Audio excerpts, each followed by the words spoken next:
我替弟弟顶罪入狱3年，在狱中意外救了首富之子，首富给了我1个亿作为感谢费。出狱后，我第一时间联系我爸，准备给他分享这个好消息。可我爸一听到我声音，立马挂断了电话。我以为家里出了什么事，火急火燎地赶回了家。刚到门口就听到弟媳抱怨：早不出来，晚不出来，偏偏今天出狱，害得我产检都没做，就急着去做房产过户。妈妈说，这还不是为了你们好？这房子毕竟是他出的钱，他坐过牢，肯定不好找工作。到时候赖在家啃老不走怎么办？弟媳冷哼一声，他来了就让他出去租房子，我才不要跟劳改犯住一起。听着他们的对话，我正打算敲门的手止不住颤抖，一颗牵挂家人的心瞬间坠入了谷底。明明是6月天，我却仿佛置身冰窟。眼前这扇门是我在狱中日思夜想了3年的门，可此刻我站在门前，却仿佛站到了悬崖边。久久没有动弹，爸妈偏心弟弟，但弟弟一直很黏我。我坐牢也是为了替他顶罪，他应该不可能想把我赶出家门吧？这么想着，我还是敲响了家门。妈妈开了门，对着我故作惊讶道：“阿宇，你怎么就回来了？你爸刚说去接你呢。”说完，他还打量了一下我，挤出了一个心疼的表情。哎，这几年苦了你，人都瘦了。要是我在门口没听到他们的谈话，要是这句关心是出自他的真心，那该有多好。我略带心酸的开口：“没事，现在打车也方便。”说着，我走进了家里，弟媳立马过来对着我狂喷酒精，恨不得将整瓶酒精都往我身上倒。你别多想，我就是给你去晦气。嘴里说着让我别多想，但脸上却充斥着毫不掩饰的嫌弃。他嫌我是个劳改犯，可他应该是忘了，我坐牢是为了他和弟弟。我没说话，径直朝着我的房间走去。别看了，家里没你的房间。刚走2步，我爸开口了。他正坐在沙发上抽着烟，烟灰缸里堆满了新鲜烟头，似乎是我的到来让他很惆怅。我停住脚看向他，爸，我只是坐了3年牢，又不是死了，在家连一个房间都不配拥有了吗？我爸掐灭烟头，理直气壮道：“家里人口这么多，就这么几间房，哪住得过来？”我没有跟他争执，转而询问：“陈浩呢？他也是这个意思吗？”这时弟弟陈浩从卫生间出来，略带为难地看着我：“哥，李玲刚怀孕2个月，你住家里的话，房间确实不太够，不过没关系，你是我亲哥，肯定以你为先。你实在要住这，我就把原本布置好的宝宝房腾出来给你住。”弟弟倒是爽快，我点了点头，直接道：“行，反正还有8个月才生，那我先住一阵子。”听到我这么说，弟弟的表情瞬间僵硬，他动了动嘴唇，欲言又止。弟媳忍不了了，冲过来就对我怒吼道：“你这人怎么这么自私？你没看到家里挤不过来吗？还真好意思抢我们的宝宝房住，你脸真大！”我都被气笑了，看向他回道：“以前都住得下，我就坐了个牢，孩子也还没出生，怎么就住不过来了？还有，你是不是忘了，这房子是我全款买的？”我替弟弟顶罪入狱3年，在狱中意外救了首富之子，首富给了我1个亿作为感谢费。出狱后，我第一时间联系我爸，准备给他分享这个好消息。可我爸一听到我声音，立马挂断了电话。我以为家里出了什么事，火急火燎地赶回了家。刚到门口就听到弟媳抱怨：“早不出来，晚不出来，偏偏今天出狱，害得我产检都没做，就急着去做房产过户。”我爸猛一拍桌子，厉声道：“陈宇，你这什么态度？觉得全款买了套房就了不起了是吧？一出狱就朝我们要房子来了。”我失望道：“是我找你们要回房子吗？是你们连1间房都不肯给我住啊！”我一开始就说了，家里没你的房间，你要找住处就自己出去租房子，我们可不欠你的。我爸气得吹胡子瞪眼，他明确对我下起了逐客令。好一句不欠我的，当初是谁抹着眼泪求我给弟弟顶罪的？又是谁说如果我去顶这个罪，就是这个家的大恩人，以后当牛做马都要报答我的？我现在只是想住回原本属于我的1间房而已，这很过分吗？你们所谓的报答就是这样吗？我一字一句地说着，各种情绪在胸腔剧烈翻滚。当初弟弟和弟媳开着我的车逆行超速撞死了人，爸妈立马就找上了我。他们说好不容易将弟弟供得考上了名牌大学，未来一片光明，他这辈子绝不能毁在这场车祸上。而我就是个小公司的普通职员，前途远不及弟弟，所以他们哭着恳求我给弟弟顶罪，还说等我出狱，一家人都会好好报答我。我不是为了要什么回报，只是心疼父母，真心爱护弟弟，才不惜毁了自己去替弟弟坐牢。为了保下弟弟，我卖了车子，掏空了积蓄，丢掉了工作，去替他赔款，去顶罪，替他承受所有的辱骂。坐牢3年，我备受煎熬，但我全部忍下来了。可我怎么能想到，等待我的不是更浓烈的亲情，而是彻彻底底的背叛和打击。我挚爱的家人竟然成了一群过河拆桥的白眼狼。哥，我知道你心里有气，但你坐牢这3年，我们大家也不好受啊。家里出了个劳改犯，我们走到哪儿都被人指指点点。你要真住家里，那我们一家人指不定被人怎么笑话呢？你怎么就不能替我们想想呢？我舍弃一切维护的弟弟，此刻也暴露了内心真实的想法。在他看来，我现在就是个累赘，是害他们颜面扫地的罪魁祸首。我心底最后的一点期盼也彻底湮灭。这个家再没了一丝温度，我所有的付出成了一个最大的笑话。我看着眼前这个高我一等的弟弟，冷声道：“陈浩，你别忘了，该成为劳改犯的人是你，让全家蒙羞的人也是你。你要真这么顾全大局，当初就应该去主动认罪，而不是享受着我的付出，霸占着我的房子，还有脸怪我不替你们着想。”听到我这么说，弟弟的脸色顿时变得极为难看，他很不爽地开口：“你替我顶罪那事儿，我都已经跟你道过谢了，你还要我怎么样？作为我的哥哥，这不是你应该做的吗？就这么点事儿，你犯得着一直挂嘴边吗？我替弟弟顶罪入狱3年，在狱中意外救了首富之子，首富给了我1个亿作为感谢费。出狱后，我第一时间联系我爸，准备给他分享这个好消息。可我爸一听到我声音，立马挂断了电话。我以为家里出了什么事，火急火燎地赶回了家。刚到门口就听到弟媳抱怨：早不出来，晚不出来，偏偏今天出狱，害得我产检都没做，就急着去做房产过户。弟弟说的十分轻巧，仿佛我替他做3年牢，就跟我以前把最大的鸡腿让给他吃一样，一句谢谢足以抵消。我爸也一如既往维护我弟弟，对我骂道：长兄，如父为弟弟做点事就想邀功，你怎么这么小心眼？就是你一个一事无成的劳改犯，住家里不就是为了吸血来的吗？你在这啃老，我肚子里的孩子出生了怎么活？弟媳摸着肚子，毫不留情地开口。我妈也满面凝重，对我语重心长道：阿宇，我跟你爸还等着抱孙子呢，你年纪也不小了，就算一个人出去租房子住，也是应该的呀。他们一人一句，每一句话都如尖锐的刀子刺痛着我的心。我已失望透顶，但眼睛还是不争气的湿润了。我看着他们，沙哑着声开口：难怪我坐牢的这3年，你们一次都没来看过我。我说服自己，你们是因为太忙没空来看我，可原来你们仅仅是觉得我丢人。我仰了仰头，把泪水给憋了回去，随即一字一顿厉声问道：我就问你们一句，今天是不是铁了心要赶我走？是。我爸毫不犹豫地开口。我妈、弟弟、弟媳个个都是面色决然，在这件事上显然再无商量的余地。在他们的眼里，我也看不到一丝感情。我点了点头，决然道：行，既然这样，那从今天开始，我跟你们恩断义绝。我希望你们别后悔。这个家不值得我再有任何留恋。我原本打算跟他们分享的1个亿，也和他们再无关系。说完，我头也不回地出了家门。门后传来了弟媳充满怨恨的怒吼声：你装什么呢？我们跟你一个没前途的劳改犯脱离关系，有什么可后悔的？离开了那个没有人情味的家，我独自在街上游荡了许久，最终找了个酒店暂住了下来。我在网上花高价咨询律师，我全款买的房写的是我爸妈的名字，我能否要回来？律师说，只要我能证明自己是实际购房人，比如拿出当初购房时的支付证明、装修证明、物业证明之类的，便能要回房子。我向来有保存资料的习惯，所以那些东西我都留得好好的。我以夺回房子为目的，聘请了那位律师为我全权处理这件事。交代出去之后，我躺在床上，望着自己手机里9位数的余额，陷入了沉思。从小爸妈就偏爱弟弟，觉得弟弟比我聪明，将来肯定前途无量。我初中还没毕业，他们就逼我辍学去给弟弟挣学费，所以我很早就步入社会，跑工地、端盘子、进厂、送外卖，各种苦活累活我都干过。家里的那套房子是我省吃俭用了将近10年才买下来的。当初买房的时候，爸妈说怕我以后不管他们，各种软磨硬泡，让我把房子写在他们的名下。我想着都是一家人，不分你我，毫不犹豫同意了。可我一出狱，他们立马就把房子过户到了弟弟名下，甚至连一个房间都不肯给我留。我无法原谅父母，更对弟弟失望。为了他，我付出了一切啊，连坐牢我都可以替他去。可他呢，非但不知感恩，还联合爸妈一起将我赶出家门。多么现实，多么讽刺！越想我越心酸。好在老天没有把我逼上绝路，我现在有花不完的钱。从前我都是为了家人而奋斗，现在我没了亲人，也该为自己而活了。第2天，我直奔别墅区的售楼处，刚好这里在搞促销，多购多优惠。我直接一口气全款买了10套精装修的别墅，然后快速安置好了家具家电，自己拎包入住一套，还请了个保姆每天来给我做饭打扫卫生。至于其他9套都出租了。以前我就有个包租公的梦，没想到坐个牢之后竟然梦想成真了。现在我光是靠那9套别墅的租金，每个月都有花不完的钱，生活美滋滋。1个月后，我接到了我爸的电话：陈宇，你疯了是吧？竟然还告我们！我淡淡道：我告的是霸占我房子的人。好啊，陈宇，真不愧是蹲过牢子的人，手段真多，心也是真黑，非要把这点家丑公之于众，是吧？隔着手机，我仿佛都能看到我爸那张气得发黑的脸。那还不是你们教的好吗？我讽刺的。闻言，我妈也在电话那头吼了起来：陈宇，你就算把房子拿回去了又如何？你别忘了，你弟弟现在可是进了大公司，月入过万，而你呢，不过就是个工作都找不到的劳改犯。你没有收入，生活都是个问题。你以后总归要求着你弟弟的，你确定要为了一套房撕破脸吗？我要回这套房子，不是因为我需要它，而是因为我不想给你们这群白眼狼住。我无视爸妈在那边的破口大骂，说完这话便挂断了电话。刚收起手机，就听有人敲响了我家大门。我去开门，发现外面站着一个非常性感的漂亮女生。房东你好，我是2号别墅的租户，叫徐婉婉。这女孩我有点印象，我记得她是第1个租我别墅的租户。当时我们交易很顺利，她看中了我的别墅，当场就签了合同。我看着她，不解地问：有什么事吗？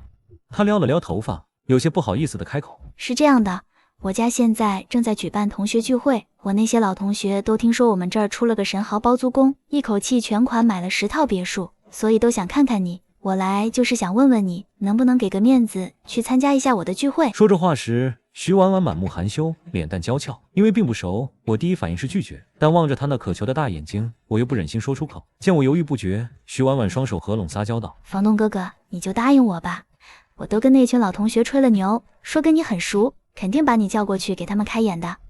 你就当帮帮我，别让我当众出糗，行吗？”我这人有个最大的毛病，就是吃软不吃硬。别人一求我，我就不好意思拒绝。行吧，我等下就过去。见我终于答应了下来，徐婉婉立马开心道：“太好了，那我在别墅等你。”徐婉婉离开后，我换掉了睡衣，穿上一套正装就去敲响了她家的大门。只是我没想到，开门的人竟是我的弟媳。此刻弟弟也在她身边。陈宇，你竟然跟踪我们到了这里！弟媳一见我就立马皱眉大喝道：“你们认识？”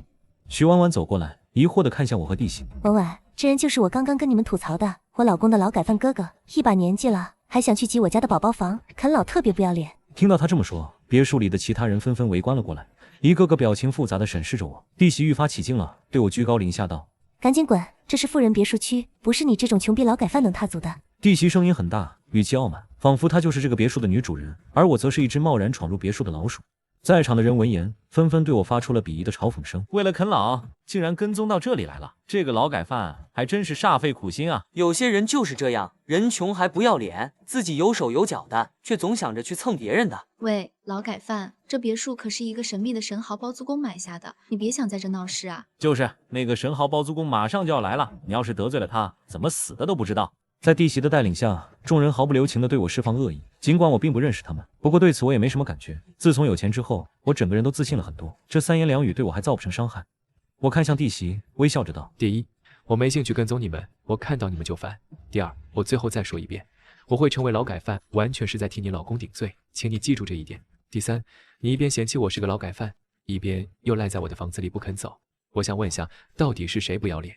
我的话字字锋锐，让众人纷纷闭了嘴。他们看向弟媳的眼神也变得十分精彩。感受到众人投去的各色目光，弟媳皱了皱眉，心虚道：“你少在这胡说八道，那房子明明就是阿浩的，跟你有什么关系？”我冷笑一声，反正律师函已经寄到家里去了，希望你在法庭上还能这么硬气。一直沉默的弟弟听到这话，顿时急了：“陈宇，大家都是一家人，你有必要闹得这么难看吗？”说是一家人，但他连生哥都不愿再叫了。我冷眼看着他，不疾不徐道：“你们将我从我的房子里驱赶出来的时候，怎么不说我们是一家人？我刚刚被你老婆当众污蔑羞辱的时候，你怎么不说我们是一家人？现在看我威胁到了你的利益，就知道拿所谓的一家人来压我了。你能从我身上得到好处的时候，咱们就是一家人；得不到好处，我就是你口中的劳改犯，是吧？”我越说越心寒，我实在想不明白，从小跟在我屁股后面叫哥哥的小屁孩，怎么变成了现在这个样子？你未免也太高看自己了吧！一个低贱的劳改犯，没钱没工作，我们能从你身上得到什么好处啊？只求你别缠着我们吸血就不错了，好吧？弟媳又昂起了高傲的头颅，开始贬低我了。你们之间是不是有什么误会啊？一直云里雾里的徐婉婉终于忍不住插了句嘴。虽然她并不了解我，但她至少清楚我是买下10套别墅的土豪。这个身份和弟媳口中的那个只会吸血啃老的劳改犯完全不符。没有误会，婉婉，你别被这个劳改犯老实的外表给欺骗了，他就是个恶心的啃老蛀虫。你赶紧报警，把他赶走，小心他赖上你。弟媳一脸阴险的看着我，一副等着看好戏的样子。可是他是我特意请来的呀。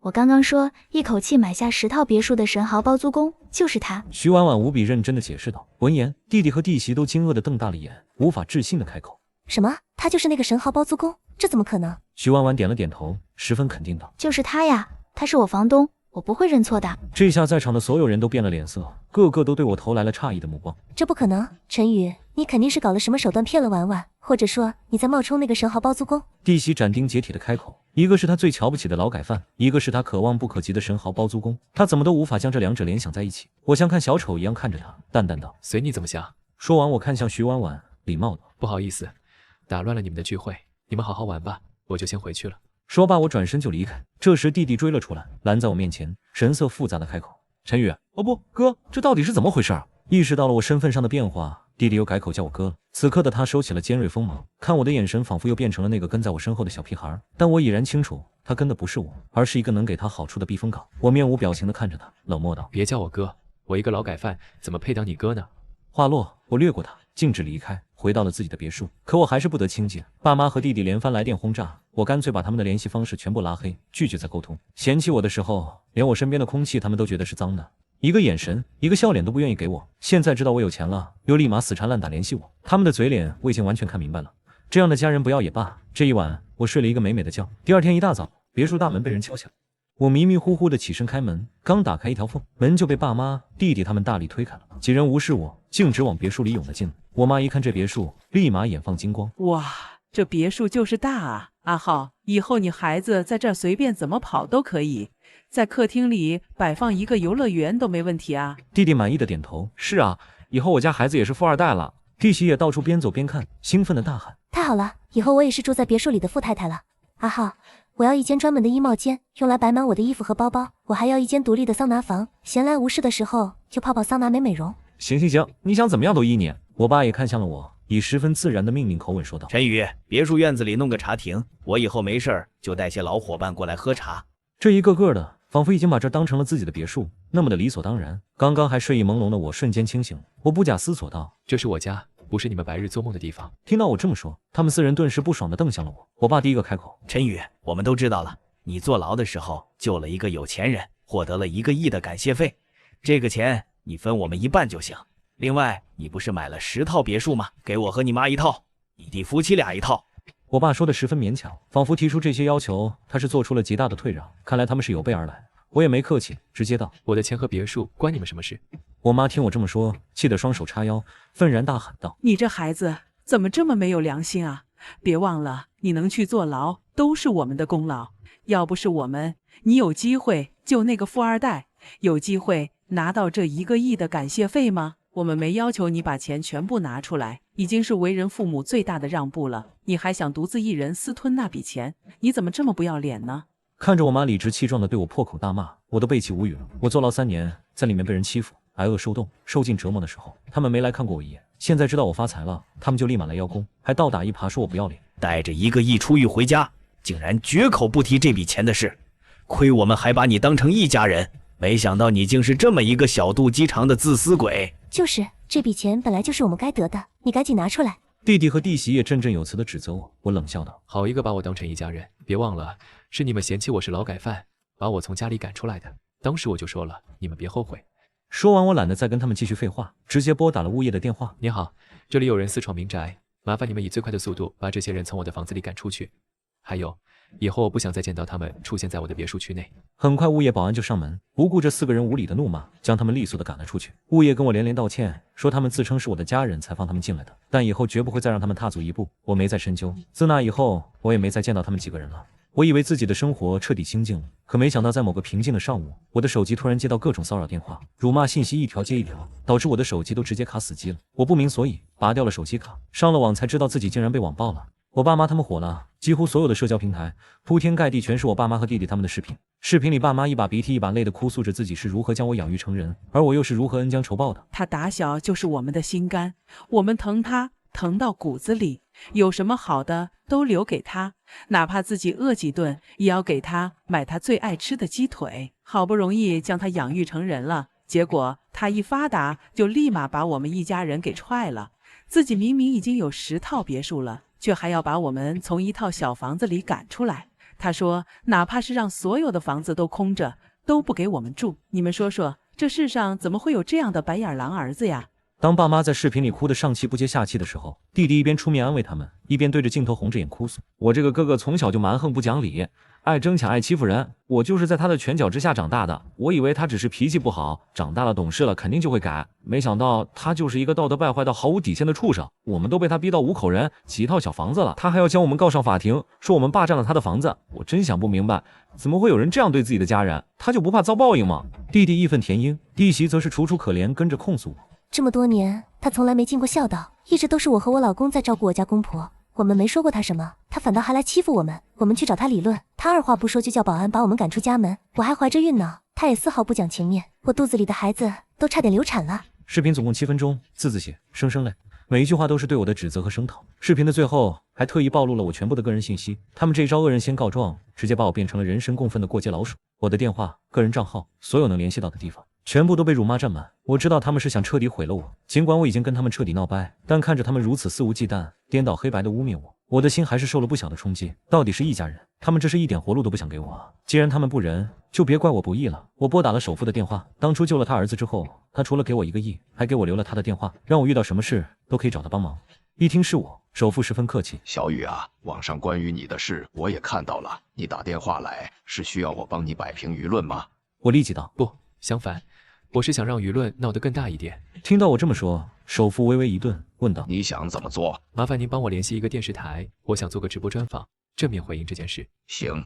首富二话不说，当天就让一个电视台的工作人员联系上了我。第二天，一个话题瞬间登上头条：白眼狼亿万富豪将通过网络电视台现场直播，正面回应家人控诉事件。评论区里众人各抒己见。别洗了，你说破天也洗不白，你是白眼狼的事实。没有哪个父母会不希望自己的孩子好，你能把一家人逼成这样，肯定就是坏透了。还有脸上电视台？第一次见到有人正面锤自己的。今天不上班了，我倒要好好看看他能怎么回应这件事。直播什么时候开始？在线等，很急。一时间，所有人都在关注这件事。电视台还没开启直播，就已经被网民顶上了热搜头条，大家都在底下疯狂刷屏催播。半小时后，电视台开启了现场直播，而我也缓缓走上了台，出现在了大家的镜头中。我的面前摆放着一个巨大的屏幕，屏幕上实时滚动着直播的弹幕评论。此刻评论区骂声载道，各种带脏不带脏的话我都看得一清二楚。主持人坐在我身旁，对着我礼貌开口：“陈先生，对于你家人声泪俱下控诉你是白眼狼这件事，你有什么想说的？”我看向镜头，认真道：“我先讲讲我的个人经历吧。我叫陈宇，出生在一个并不富裕的家庭里。我3岁那年，弟弟出生了。从我懂事起，爸妈跟我说过最多的一句话就是长兄如父。他们教育我一定要好好照顾自己的弟弟，说只有弟弟长大成才了，我这个当哥哥的才不算白活。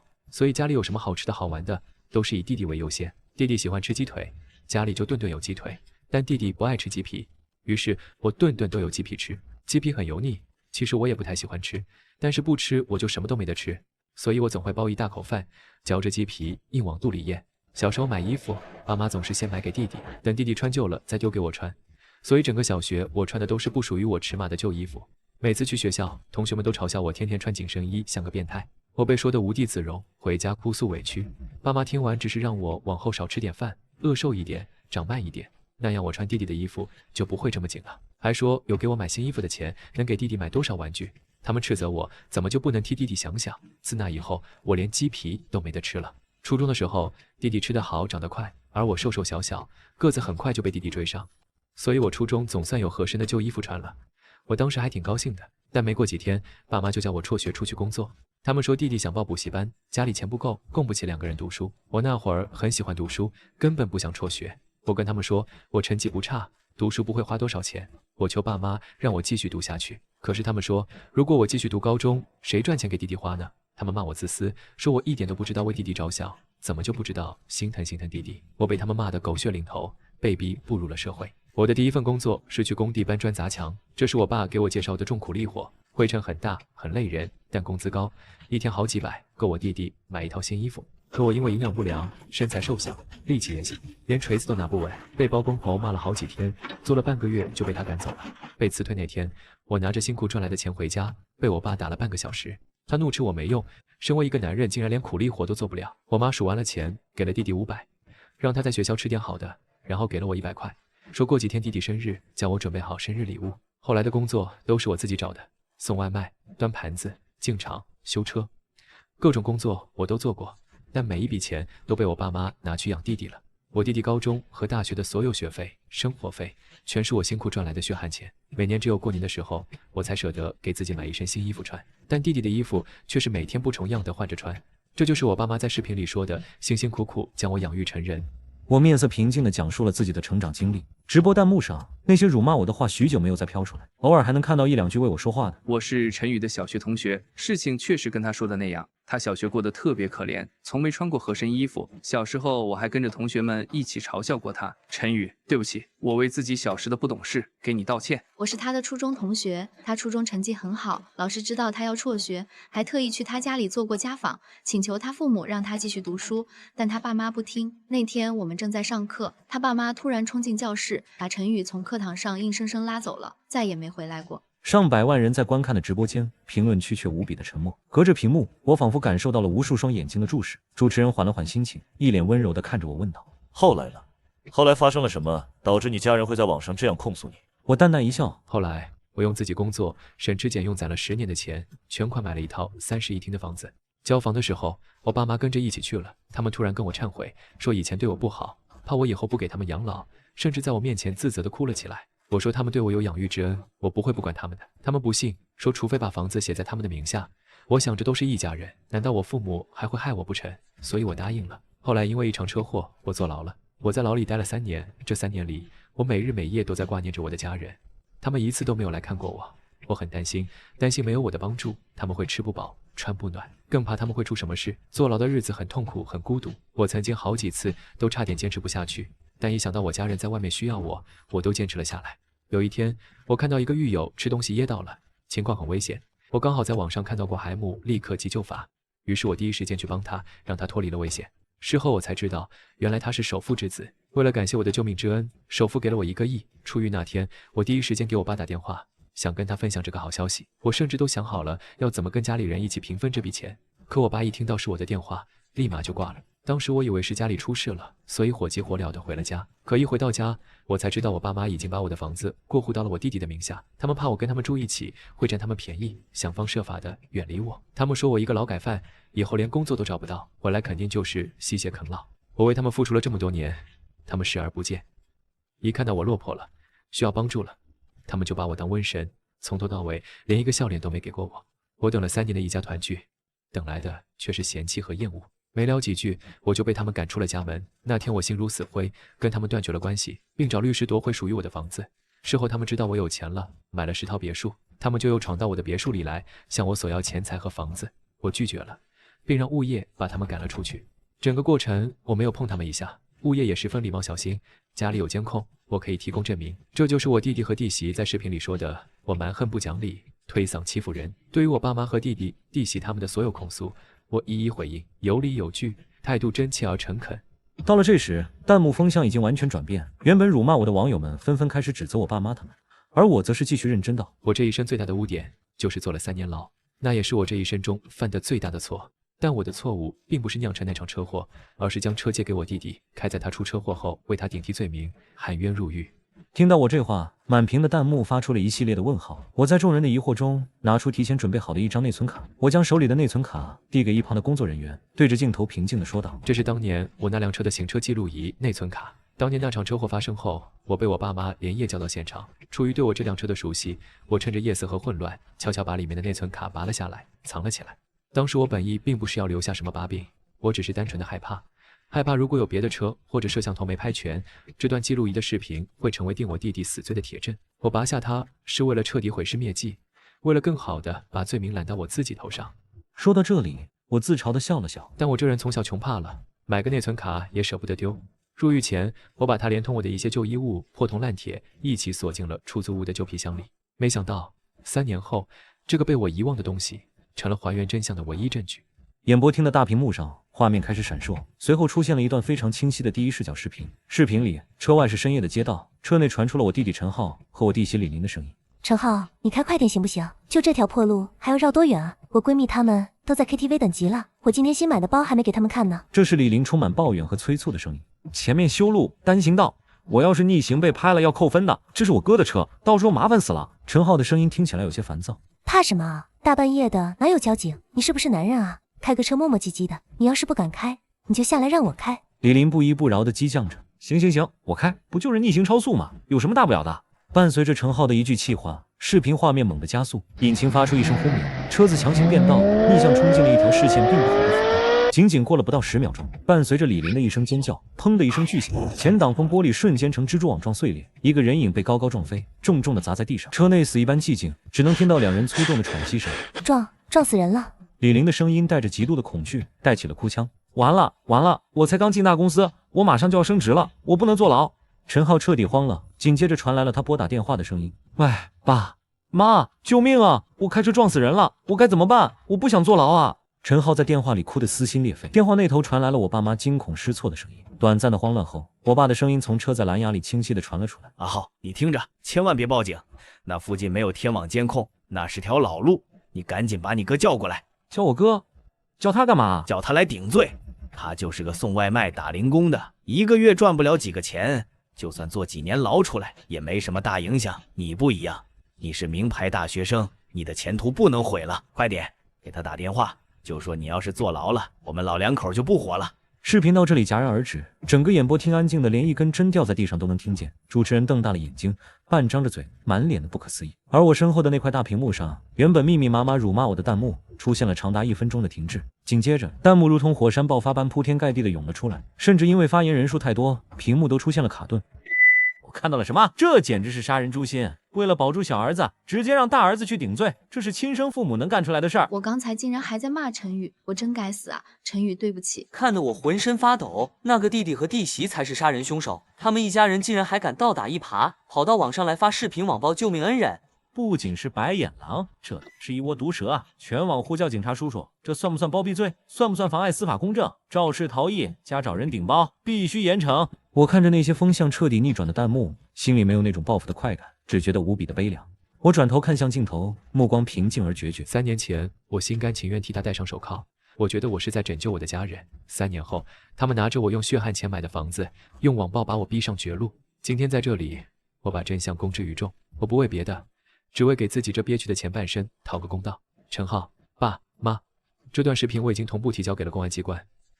我当初包庇了犯罪，我犯了法，我愿意接受法律的重新制裁，但你们也别想逃。说完这句话，我站起身，对着镜头深深鞠了一躬，转身走出了演播厅。门外，首富安排的律师团队早就等候多时，他们走上前，拍了拍我的肩膀：“陈先生，您放心，您当年属于受亲情裹挟，迫于父母压力做出的包庇行为，且今天属于主动自首，并提供决定性证据，我们会为您争取最轻的处罚，很大可能会免于刑事处罚。接下来的硬仗交给我们。”我点了点头，长舒了一口气，呼吸着外面的空气，我第一次觉得这世界如此明亮。网上的风暴以一种摧枯拉朽的态势席卷了全国。那段行车记录仪的视频在短短1个小时内被转发了上千万次。原本在网上哭诉装可怜的我爸妈和弟弟弟媳，瞬间成了全网唾骂的过街老鼠。他们之前发的那些视频底下全是被愤怒的网友攻陷的评论，无数人要求有关部门立刻介入调查。其实根本不需要网友催促，在直播结束的半小时后，警察就已经行动了。后来我听律师说，当时警察去我弟弟所在的大公司抓人时，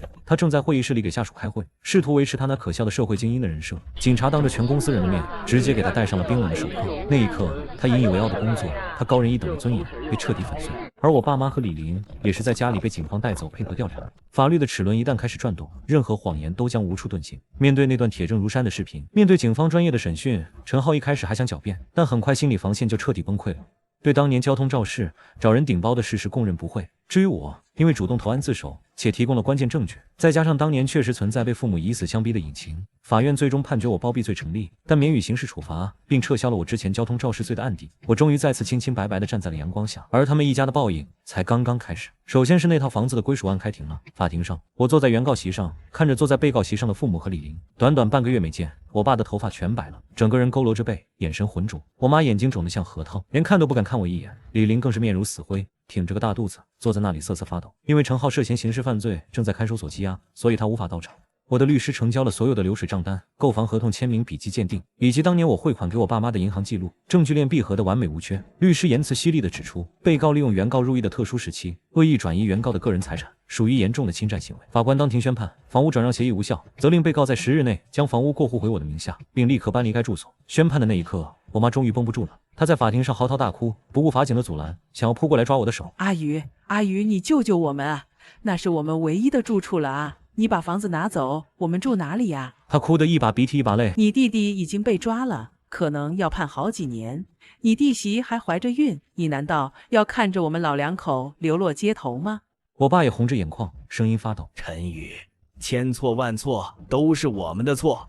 你现在有10套别墅，你那么有钱，你就把这套房子留给我们吧，全当你尽孝了，行不行？我冷冷地看着这对生我养我，却又亲手把我推入地狱的父母。尽孝？我替陈浩坐了3年牢，把我省吃俭用10年的房子给你们住，难道还不够尽孝吗？我嗤笑一声。当初我出狱，站在家门口，听到你们说家里没有我的房间，说我是个劳改犯，让我滚去租房子的时候，你们怎么不想想我会不会流落街头？我说了，只要你们把我赶出去，以后就别后悔。我站起身，居高临下地看着他们。这套房子我明天就会挂牌卖掉，哪怕我把卖房的钱全捐给流浪狗，我也不会留给你们1分1毫，因为你们不配。李玲听到我要把房子卖掉，突然像疯了一样冲过来，指着我的鼻子破口大骂：“陈宇，你这个畜生，你是不是人啊？我肚子里可是你们陈家的骨肉，你把我们赶出去，你就不怕绝后吗？”我看着他那张因愤怒而扭曲的脸，淡淡的说：“陈家的骨肉跟我有什么关系？那是陈浩的孩子。你当初嫌弃我身上的晦气，拿酒精喷我的时候，怎么不提我们是一家人？现在你引以为傲的老公成了真正的劳改犯，而且马上就要进监狱踩缝纫机了，你还是多关心关心你自己吧。”说完，我没有再理会他们在身后的哭喊和咒骂，和律师一起走出了法院。10天后，法院强制执行，我爸妈和李林被法警请出了那套房子。他们所有的存款在陈浩出事后都拿去四处托关系找律师了，结果因为证据确凿，全打了水漂。现在身无分文的他们连个像样的出租屋都租不起，只能在城中村找了个阴暗潮湿的地下室落脚。1个月后，陈浩的刑事案件开庭审理，因为当年肇事逃逸性质恶劣，且事后不仅没有积极赔偿，反而找人顶包，妨碍司法调查。陈浩被数罪并罚，重判有期徒刑7年，并附带了巨额的民事赔偿。宣判那天我也去旁听了。陈浩戴着手铐站在被告席上，整个人瘦得脱了相。当法官念出有期徒刑7年的时候，他双腿一软，直接瘫倒在了地上，绝望地哭喊着：“我不想坐牢。”那时候他大概终于体会到了当年我在牢房里熬过的那些日日夜夜到底是什么滋味。只不过我是代人受苦，而他是罪有应得。法庭外，我又见到了李林，他没有像我想象中那样为了陈浩寻死觅活，相反，他显得异常冷静。他看到我走出来，竟然快步迎了上来。陈宇哥，他破天荒地叫了我一声哥，脸上挤出一个讨好的笑容。以前都是我不懂事，被你爸妈和陈浩蒙蔽了双眼。其实我心里一直都是敬佩你的。我皱了皱眉，看着这个变脸比翻书还快的女人。你有事？李林摸了摸自己已经隆起很明显的肚子，可怜巴巴地说：“哥，陈浩判了7年，等他出来这辈子都毁了。这笔巨额赔偿款，就算把公婆卖了也还不清。我是个孕妇，我不能跟着他们受苦啊。你现在有那么多钱，看在孩子的份上，你给我一笔钱好不好？只要你给我500万不300万就行。我马上把孩子打掉，跟陈浩离婚，我保证以后再也不出现在你面前。”我听得一阵反胃，这个女人当初看中陈浩的名牌大学学历和那套被他们霸占的房子，就对我百般羞辱。现在陈浩落难了，她不仅没有丝毫同甘共苦的打算，甚至拿自己肚子里的孩子当筹码，跑来向我敲诈。李林，你真让我觉得恶心。我冷冷地看着他，你和陈浩还真是天造地设的一对，钱我1分都不会给你，你要生要打，要离婚还是守活寡，都随你的便。我绕开他，径直走向停在路边的车。没过多久，老家的亲戚就在群里传开了消息，李林在陈浩宣判的第2天就去医院做引产手术，打掉了孩子。因为月份已经很大了，手术伤了身体，据说以后很难再怀孕了。做完手术后，他连看都没去看我爸妈一眼，直接收拾了行李，从城中村的地下室消失了，顺便还卷走了我爸妈仅剩的几千块钱生活费。我爸妈发现钱被儿媳妇卷走后，气得当场晕了过去。醒来后，老两口天天坐在地下室里以泪洗面。他们最疼爱的小儿子进了监狱，心心念念的大孙子没了，引以为傲的儿媳妇跑了，而曾经那个任劳任怨被他们当成取款机和大血包的大儿子，现在住着大别墅，账户里躺着他们几辈子都赚不到的钱，却跟他们形同陌路。听亲戚说，我爸因为气急攻心，中风偏瘫了，只能躺在床上。我妈每天既要拖着老胳膊老腿去捡废品维持生计，又要照顾瘫痪在床的我爸，还要四处凑钱去给被撞死的那家人赔偿。因为法院强制执行，他们每月的低保和养老金都被冻结划扣了。有亲戚劝他们来求我妈只是捂着脸痛哭，说没脸再见我，也知道我绝对不可能再帮他们一分一毫。得知这些消息的时候，我正坐在我1号别墅的院子里，一边喝着保姆泡的茶，一边看着手里的文件。我的心里非常平静，没有幸灾乐祸，也没有同情怜悯。善恶到头终有报，这都是他们自己选的路，怨不得任何人。我把目光放回手中的文件上，这是我这几个月来一直在筹备的项目。出狱后突然拥有了1个亿的财富，我迷茫过一段时间。买完别墅收租后，我发现每天无所事事的日子其实也很空虚。我回想起了自己的前半生，最让我遗憾的不是吃不饱穿不暖，也不是被家人吸血，而是初中那年被硬生生从课堂上拽走的那个下午。我太知道那种渴望读书却被现实和偏心的原生家庭生生斩断希望的绝望感了，所以我拿出了6000万，成立了一个名为曙光的助学基金会。这个基金会不针对所有人，专门用来资助那些成绩优异但因为原生家庭重男轻女、偏心，或是因为家庭变故被父母逼迫辍学的孩子。我要帮助那些像曾经的我一样在烂泥里挣扎却依然想要仰望星空的孩子。今天是基金会第1批资助名单确认的日子，我看着名单上那一个个充满朝气的名字，以及附带的那些写满感激的信件，嘴角忍不住上扬。别墅的门铃响了，保姆走过去开门。2号别墅的租客徐婉婉探进了个脑袋。房东哥哥，今天周末你在家发什么呆呢？徐婉婉穿着一身清爽的运动服，手里拎着2盒精致的糕点。我刚烤好的蛋黄酥，拿过来给你尝尝。自从上次聚会事件后，徐婉婉就经常跑来找我串门。她是个性格很开朗的女孩，做电商设计的，自己开了个小工作室，每天充满活力。她知道我的遭遇后，不但没有像别人那样戴上有色眼镜，反而经常开导我。进来吧，正准备泡壶新茶。我笑着招呼他，徐婉婉蹦蹦跳跳的走过来，把糕点放在桌上，一眼看到了我手里的基金会文件。哇，陈宇哥，你这个基金会终于落地啦！他眼睛亮晶晶的看着我，你真厉害，拿那么多钱去做好事，比那些只知道买豪车名表的富二代帅多了。我有些不好意思的笑了笑。穷则独善其身，达则兼济天下。我这也算是弥补自己当年的遗憾吧。对了，晚上要不要一起去看电影？徐婉婉突然红着脸问道。最近上了一部新片，听说很好看。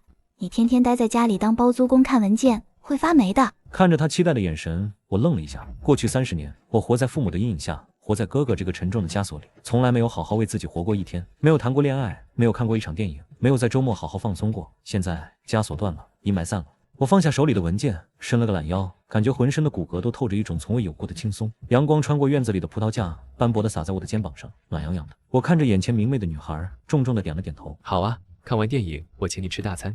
我的前半生像是一场荒诞而压抑的噩梦，但我无比庆幸我醒了过来。未来的路还很长，这一次我要完完全全只为自己而活。